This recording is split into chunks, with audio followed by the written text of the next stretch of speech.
Hello, it's Shelley F Knight, bringing you Positive Changes, a Self-Kick podcast.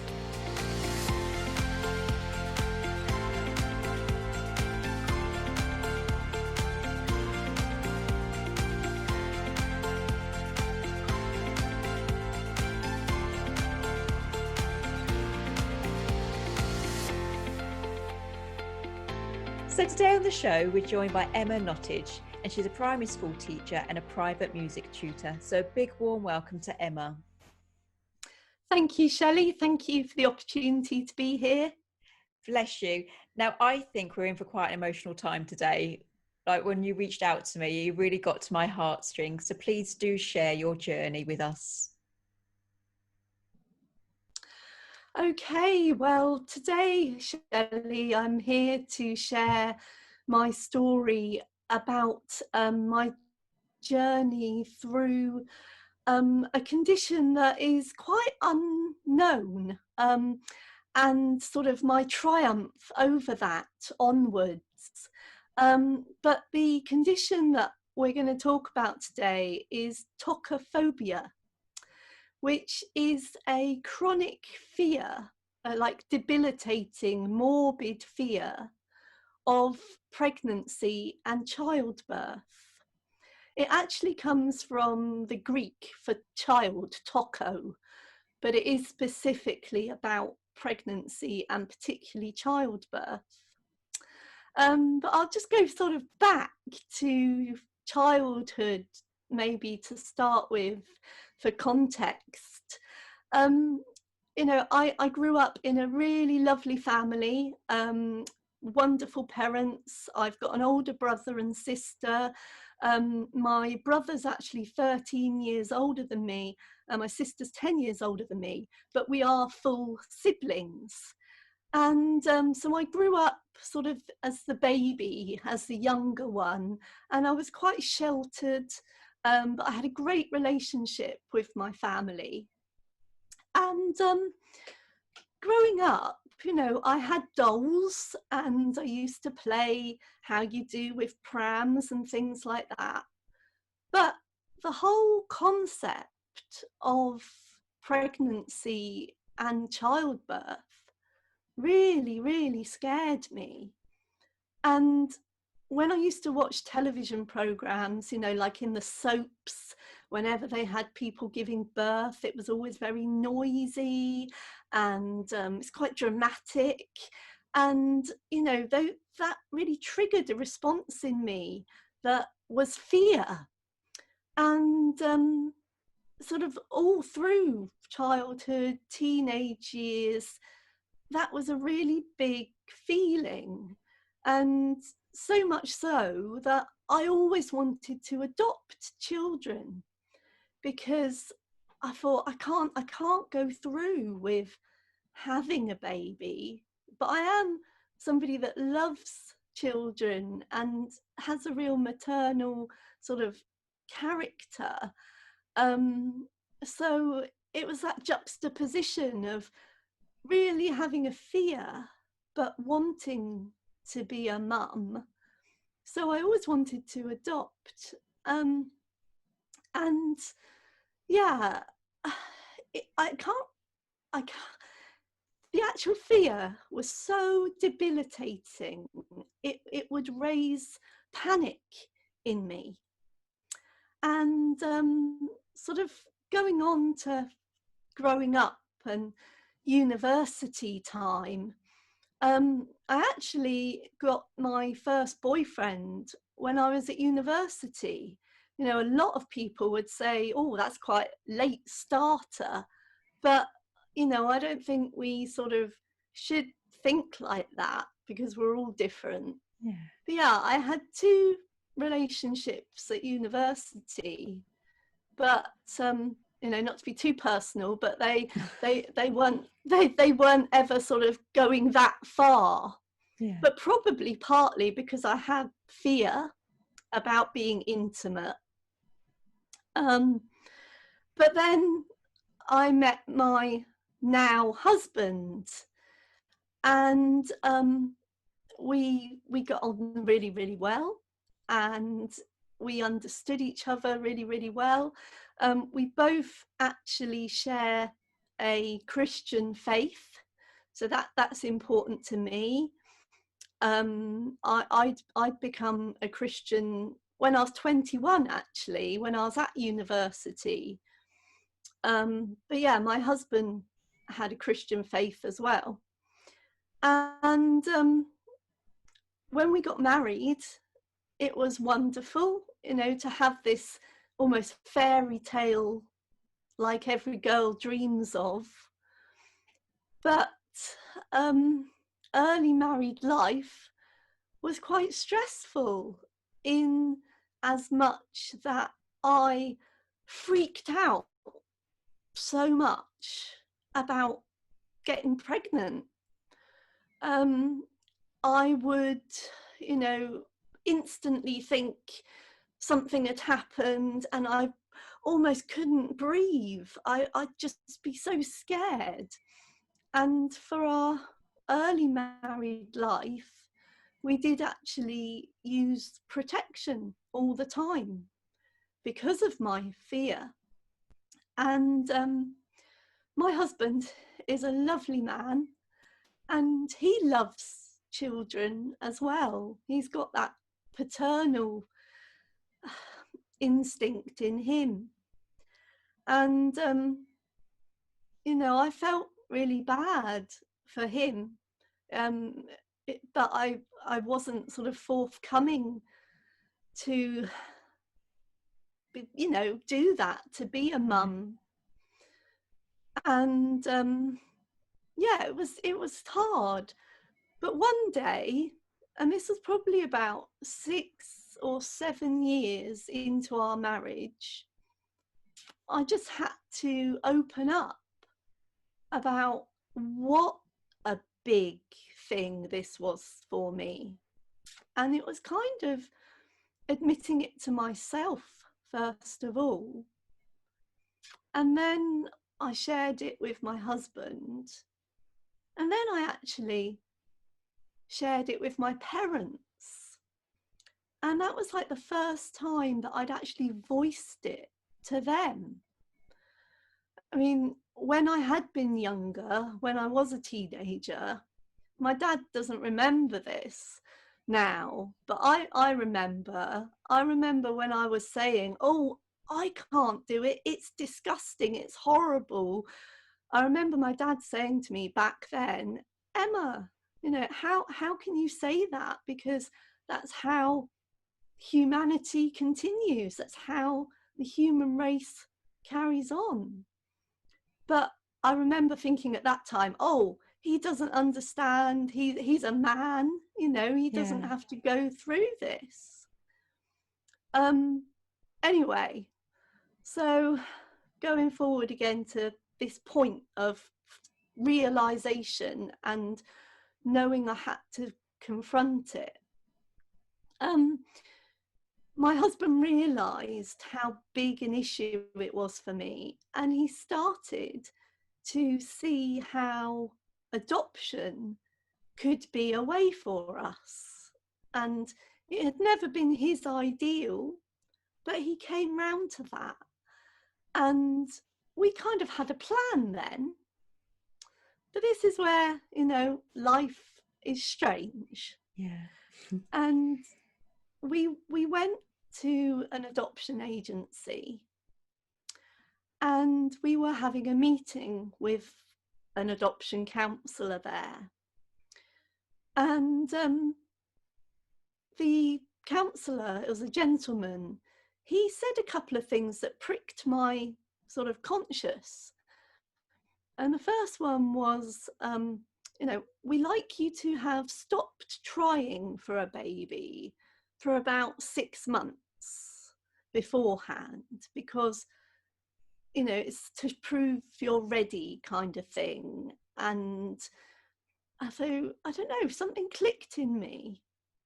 And then again, a bit later, he said, if you do adopt, we can't police this, but ideally, we like families to wait then about 2 years maybe before having a baby of their own, trying to, because it's to do with bonding. And I quite understand, you know, because sadly, there are cases in adoption where people have sort of signed up to it and got so far, but then have fallen pregnant and then kind of said, no, we don't want to go through with it now.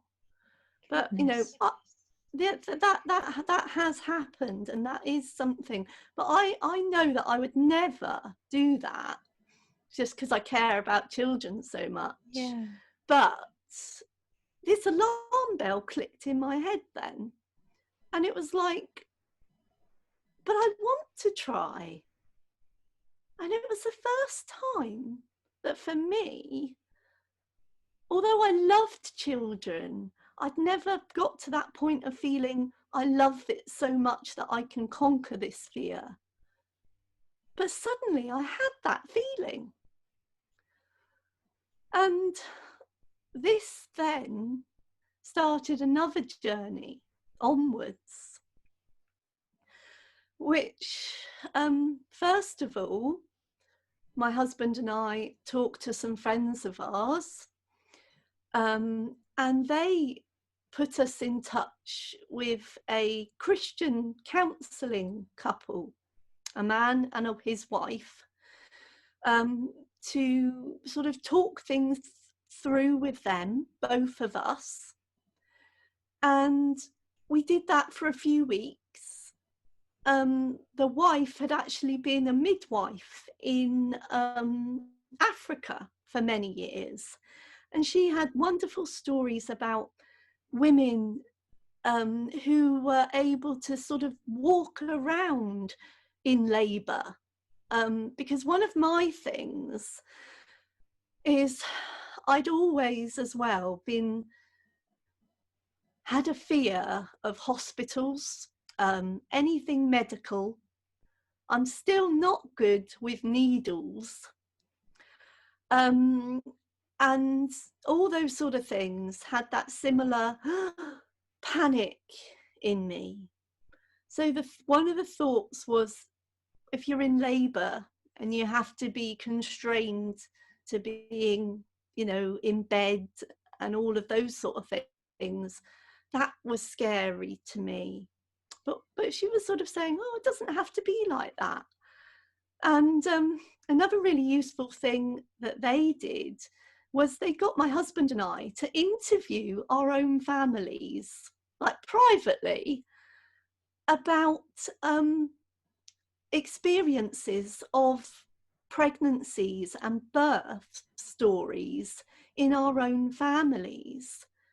And we both learnt things that we'd never known before. There were some quite triggering things in my mum's birth stories. And this kind of, you know, got me thinking, oh, maybe there were things I picked up on when I was young. Also, my cousin, when he was born, my auntie was very poorly. And we both, on both sides of the family, we had these stories. Another thing that they got me to do, which was a little bit out there, I thought, at the time, was imagining my own self as a baby and retracing my birth journey as a baby. And I found that all a bit, ooh, for me, that was a bit strange. But we sort of came to the end of what we did with them. And I took this journey another way, which was to go to my GP. Now, I've always had a really good relationship with my GP, and I talked to her about it. She'd never heard of it, because by this stage, I'd done my own research, because I'd always felt alone. I'd always felt alien like, I didn't know other women felt the way I did, but I did my own research. And since the year 2000, it has been recognised as a medical condition. And actually, the statistics are that 1 in 6 women have it, but a lot of them never voice it. And the actress Helen Mirren, Dame Helen Mirren, in 2000, I think it was 2017, she was quoted in an article that back in 2006 or 7, she'd voiced that the reason she's never had children is because of this same chronic debilitating fear. So I'm not alone, and there are more of us. Anyway, I went to my GP and I felt like a guinea pig because it wasn't known. I live in North Devon, and it was as though I was the first person to come forward with this. But I think that's great because, you know, I can have started something for other people to feel that they can come forward. Anyway, my GP arranged for me to have some chats with a local midwife, and I did that, and that was brilliant. And she actually said to me, Emma, you're so brave. I'm sure that so many of the women that I see who are pregnant do have this fear, just in lesser degrees. And she said, you know, it's great that you can come and talk about this. And then another thing that I asked for was, could I possibly see a consultant at the hospital? Although I wasn't pregnant, I wanted to talk about things from a physical point of view. Because one of the things is I'm quite a small person. I've got a very small mouth. If I open my mouth, it's really small. So a lot of me is really small. And I worried that, like, could I give birth? You know, was it going to be painful? Was it going to be terrible because of my size? Anyway, I had this appointment booked to see this consultant, and I was waiting in the waiting room, and time was going. And eventually I went up to the front desk and I said, excuse me, I've got an appointment. I haven't been called. And they said, oh, well, just look. And then they said to me, oh, we're really sorry. That appointment's been cancelled. I was like, oh. They said, well, you should have had a letter. I was like, oh, okay. I said, I'm going to see my GP later anyway about something else. I'll ask about that. When I got home, that letter was on my doorstep or through the letterbox. I went and saw my GP, and she looked up, and it was because the consultant had said, I'm really sorry, I'm not going to see this patient because it's not a physical issue, it's a mental issue, it's a mental health issue. It's not my domain. So then I was like, right, well, I'm just going to jump through every hoop I can. Let's do this. You know, this is my attitude. So I said, yeah, okay, I'll have an assessment. So I went to our local mental health assessment place, and I had a session with a counsellor. And by the end of it, she said to me, Emma, you don't need to be here, do you? You don't need to see me, because it's not that you've got multiple issues, it's one thing. And I was like, yeah. And she said, I've got an idea that might help. Have you ever heard of CBT? And I was like, no, but that's cognitive behavioural therapy. And anyway, I agreed to sign up for, I can't remember how many weeks, quite a few weeks, maybe a few months of CBT with a different therapist. And I have to say, it's not probably for everyone, but for me, it changed my life. Sorry. And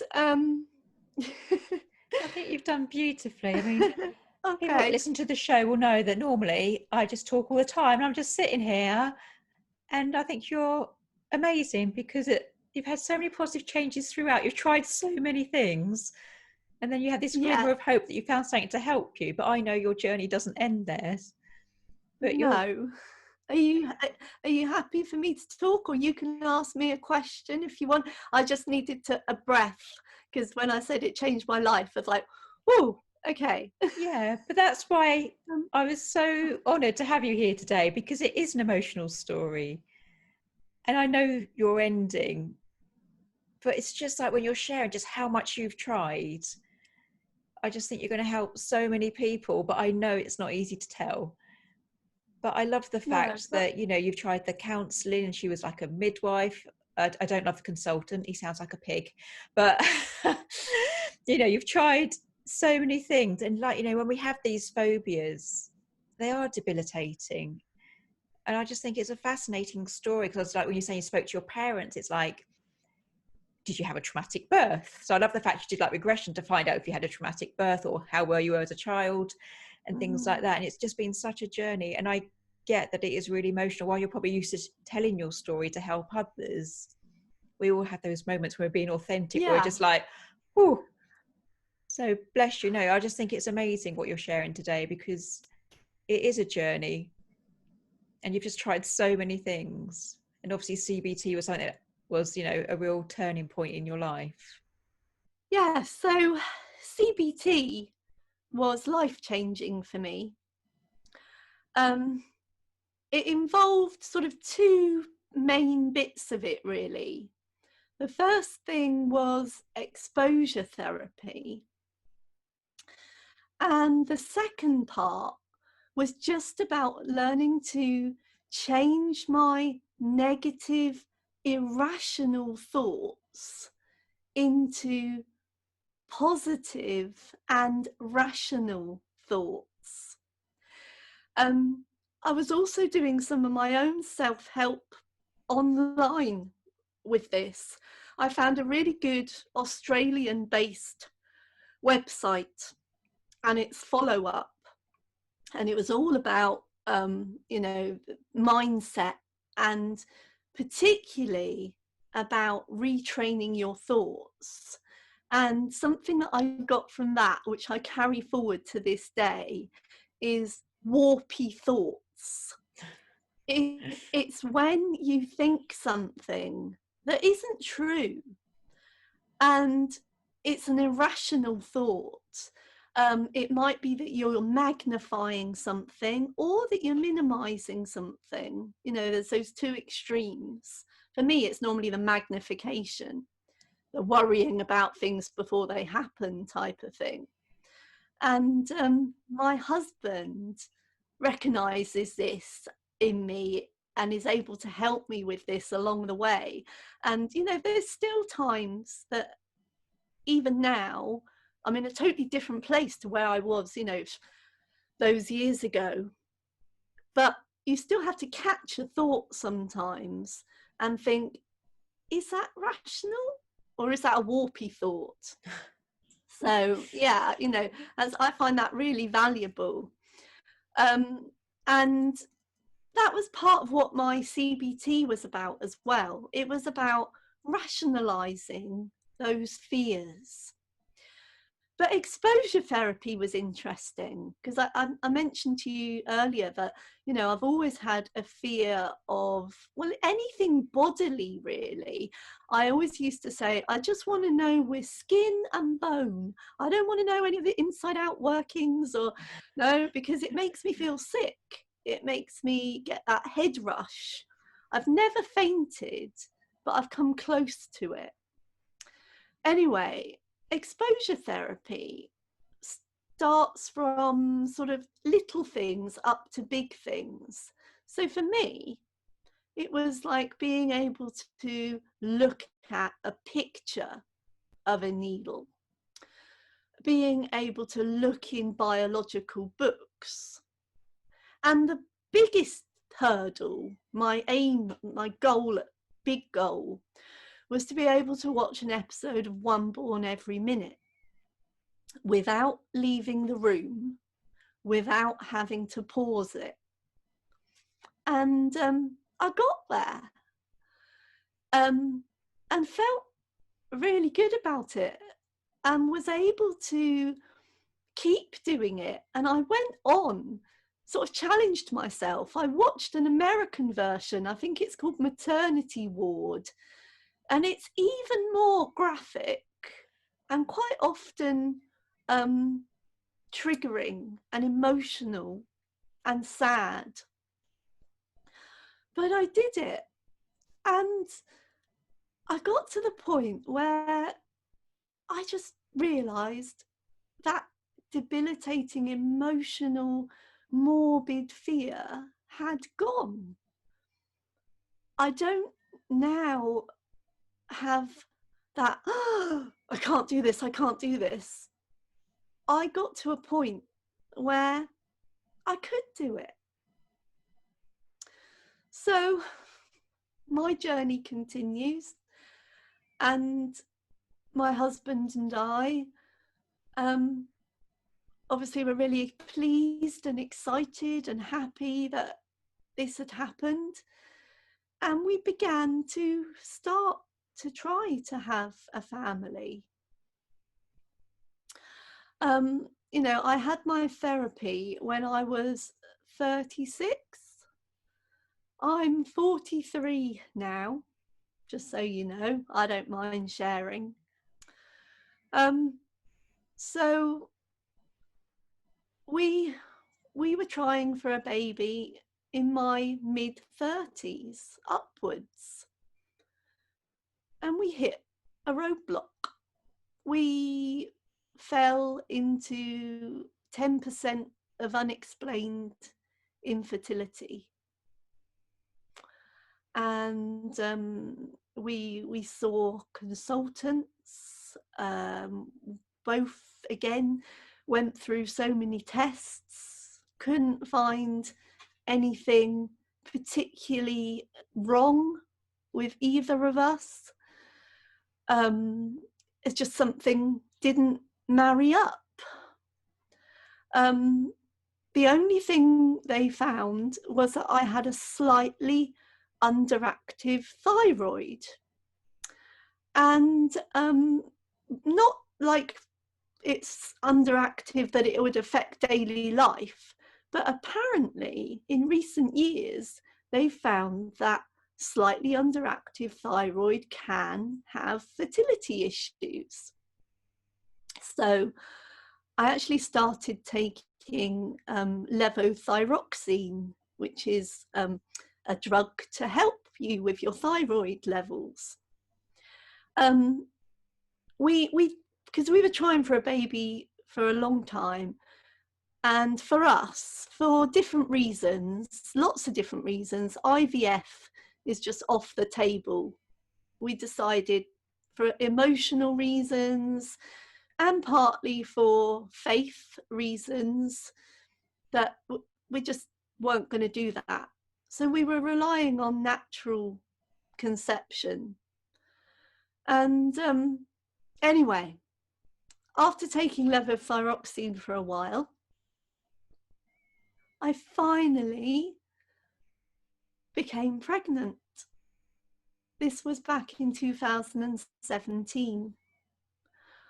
But it wasn't the fairy tale. It was early on, very early on in the pregnancy. I was having terrible symptoms, lots of pain and other things happening. And I suspected I was pregnant, but I didn't know. But I took a test and I was pregnant for, as far as I know, the first time in my life. But I think now that I've possibly had early miscarriages before and not really known about them. Anyway, that was the start of a roller coaster week in my life, because the ending of that week was that I had to go to hospital for an emergency scan, because it was, and at that scan they found that I didn't have a baby in my womb, but I had an unexplained mass in my fallopian tube, and it turned out to be an ectopic pregnancy of round about 6 to 8, possibly 10 weeks. And I'm lucky to be here to tell this story today, because ectopic pregnancies can be fatal. Mine was pre-rupture, but if I'd left it any later, I might not be able to be here telling this story. But it sadly meant that that wasn't a viable pregnancy. Ectopic pregnancies can't be re-put in the right place. So that day I had emergency surgery, and that ended up in the removal of my fallopian tube and the longed for baby. But you know, I'm not crying sitting here. It has been really, really emotional, but I've also learnt that I'm much stronger than I ever thought possible. One of the things for me is control. I think to do with the fears. I've always been afraid of things out of my control. That was partly about being pregnant, because it was like your body changes, something's inside you. You know, I used to feel that it was really alien, and it was that whole thing about control. But the thing about having emergency surgery is it's out of your control. Yeah. And the hospital and the wonderful NHS looked after me and got me through the other side. And there's a funny thing that my therapist, from my cognitive behavioural therapist, she's now a friend actually, and she sort of could never be my therapist again because we're a friend, but she's had 2 children, and she had a little joke with me. You know, you can have a little joke. And when she'd found out I'd been through my ectopic, when I saw her, she said, "Emma, when we used to say face your fears and, you know, hospital and all this," she said, "I didn't mean do it all at once." But, you know, it was amazing that I've almost lived I've lived that worst nightmare that I used to have, and I'm still here. You know, my faith is really important to me, and can I just share a little bit about that around my pregnancy? Yeah, because I do believe, I mean, You I'm know, not Christian, but I do always tell people that I think you should believe in something in life, whether it's yourself or a faith. So no, please do share. yeah. So, my favourite Bible verse has always been something from the Old Testament, from Jeremiah, and it's very famous. It's Jeremiah 29:11, and it's where God says, "For I know the plans I have for you, plans to prosper and not to harm you." And I've always held on to that, and I truly believe that, God cares for me, God looks out for me. And my testimony for my ectopic experience is that in the week leading up to my pregnancy, I'd kind of forgotten about it, but I'd signed up to something through a Christian website, which was called 10 Days of Grace. And it was where they delivered a encouraging Bible verse to your phone at midday for a whole 10-day period. And I'd started this like a few days before I found out I was pregnant. And when I was in hospital, awaiting to see a doctor, I was there with my mum, and my phone went beep, beep. And I had it with me, and I looked down, and it said, this was the verse for the day. It said, "Peace I give you, not the world's peace, but my peace. Do not be troubled. Do not be afraid. Do not let your heart be troubled. Do not be afraid." I just looked at my mum. I had tears in my eyes, and I said, "It's all right. He's got me." And I know that was generic for so many people who'd signed up to it that week, but I believe in that moment that that was for me. Yeah. And I just felt, whatever happens, I know it's going to be all right. And I think something I just want to sort of end with really is how I think it's really important to be vulnerable, to be able to share with other people your journey, and to be honest about things. And again, ectopics are quite rare, but not that rare. There's actually 1 in 80 pregnancies. I'd never heard of them until it happened to me. But since it happened, my husband and I have been really open and honest, and we share our story with people. And it's got people coming out almost of the woodwork and sharing their stories that they've never shared with anyone before, and feeling that they can.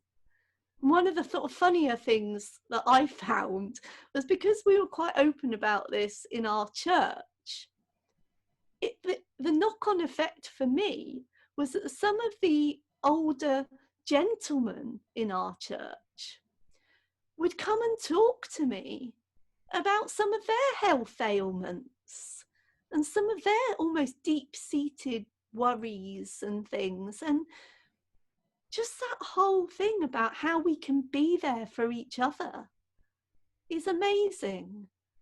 And, that's partly why I wanted to take up this opportunity, Shelley. Thank you so much for inviting me here to share this story, because my dream is that it will help other people to feel that they're not alone, and that people can understand them, and even if we haven't got the same experiences in humanity, we all go through things, and we can be there for one another. So yeah, we're still trying for a baby. And we may still adopt. I'm finding the whole thing of getting to that cut-off point really, really hard, really difficult as a woman, because I've still got hope. You know, I had some tests done not that long ago that showed that my egg reserve is still very good. It's not optimum because I'm not young, but it's still good, and there's hope. But yeah, it's hard. It's been hard. It continues to be hard. But my attitude is, it is what it is. I can't change it. I can keep moving forward. And I've been so blessed as a teacher to be able to have so many children and young people in my life, and to feel that I've hopefully been an influence, a positive influence in their lives. You know, I believe that's part of my legacy. And I always feel that I've been put here on this earth to be an encourager. And that's what I aim to do. Bless you. I don't think I've ever been so quiet on an interview, Emma. You've just touched my very soul. I'm going to go off air and cry, and that's all right. I'll send you a virtual hug. Bless you. I mean, I do have 4 children, but it has been messy. But as you said earlier about the tokophobia, about everyone, you know, so many of us have this fear.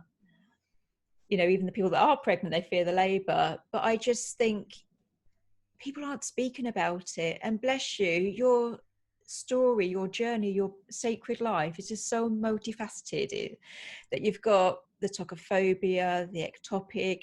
I just love how you kind of feel the fear and do it anyway. Like the CBT, we know, is a life-changing event for you. The exposure therapy, bless you, I can't watch One Born every minute.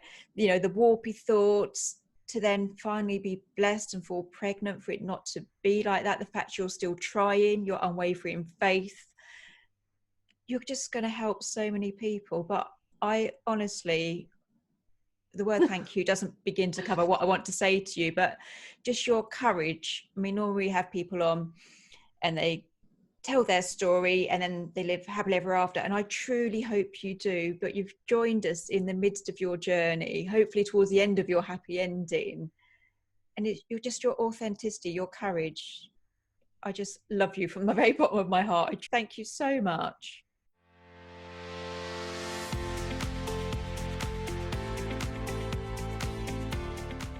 If you enjoyed today's episode, please ensure you subscribe and do leave a positive review.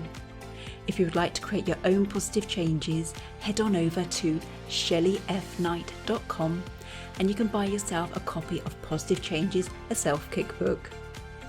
If you want some positivity until the next show, come join us over on Facebook. That's Shelley F. Knight, Life Goes On. So I've been Shelley F. Knight, and as always, you've been amazing.